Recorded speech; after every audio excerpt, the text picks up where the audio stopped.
2025 पर्यंत अ वर्ग ऑडिट हे आपलं नामांकन आहे आणि जवळजवळ 6 वेळा आपण आदर्श संस्था पुरस्कार प्राप्त केलेला आहे आणि याचीच आपल्या सर्वांची सेवा करण्याची संधी मिळावी म्हणून चेअरमनांच्या प्रयत्नांनी आपण सांगली जिल्हा आग्रही होतो आणि सांगली जिल्ह्यामध्ये प्रवेश करताना आता नुकत्याच आता ह्या सांगली जिल्ह्यातील दुसऱ्या शाखेचं या आठवड्यामध्ये आपण उद्घाटन केले।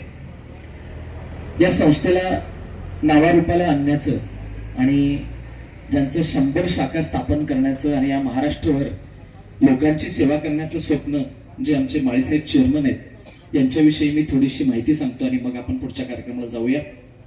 साहेबांचा आमचा प्रवास सायकल ते फॉर्च्युनर असा मॅरेथॉन प्रवास झालेला आहे। मूळ गाव लाटवडे, माळी समाजाच्या एका सामाजिक अगदी साध्या गरीब कुटुंबातून पुढे आलेले हे व्यक्तिमत्व 1999 ला छत्रपती राजाराम सहकारी साखर कारखान्यामध्ये क्लार्क म्हणून सुरुवात केली आणि लाटवडे ते बावडा हा प्रवास त्यांचा सुरुवातीचा सायकल नव्हता आणि हा प्रवास 89 ला सुरू झाला।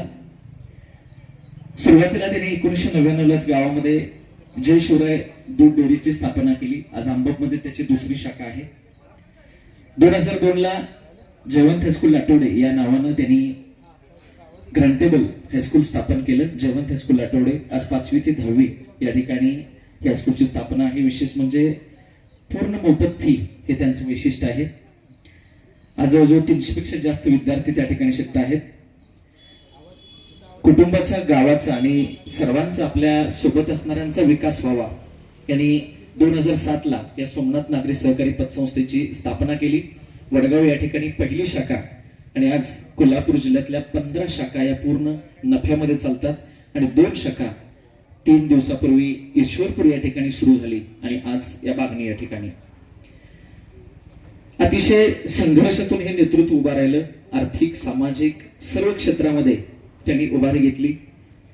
याच्यामध्ये त्यांना सर्वात मोठं पाठबळ कोणाचं लाभलं असेल तर त्यांच्या पत्नी रुपाली माळी ज्या या संस्थेच्या संस्थापिका आहेत।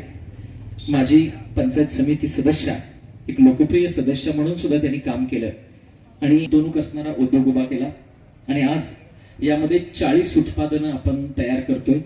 ऑल भारतामध्ये ही उत्पादनं पाठवली जातात।